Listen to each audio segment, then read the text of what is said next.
పరిశుద్ధ గ్రంథమే. మనకి ఎవరైనా ఒక నాయకుడు నచ్చకపోతే వాస్తవానికి గౌరవనీయులు చంద్రబాబు నాయుడు గారి దగ్గరికి వెళ్ళి, అయ్యా మీరు నాకు నచ్చలేదు అని అన్నారు అనుకోండి, ఆయన ఏమంటాడంటే, మరి పిచ్చోడా, నేను నచ్చినా నచ్చకపోయినా 5 సంవత్సరాలు నేనే ముఖ్యమంత్రిని అంటాడు.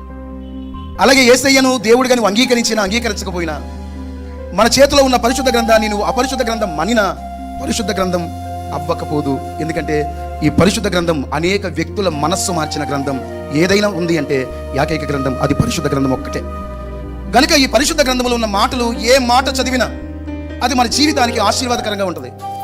ఏ మాట చదివినా ఆ మాట మనకు దీవెనకరంగా ఉంటుంది. అందుకే చాలామంది సేవకులు అంటారు, ప్రతిరోజు లేచిన వెంటనే ప్రార్థన చేసుకున్న తర్వాత వాక్యాన్ని చదవాలి అని. నేను అంటాను, ఎవరైతే వాక్యాన్ని చదవగలుగుతారో వారు అనేక మంది జీవితాలు చదవగలుగుతారు. అనేక మంది జీవితాలకు ఆశీర్వాదకరంగా పరిశుద్ధ గ్రంథం చదివిన వారు ఉన్నారు, ఉంటున్నారు, ఉండబోతున్నారు అని మాట చెప్పడానికి నేను ఇష్టపడతా ఉన్నాను.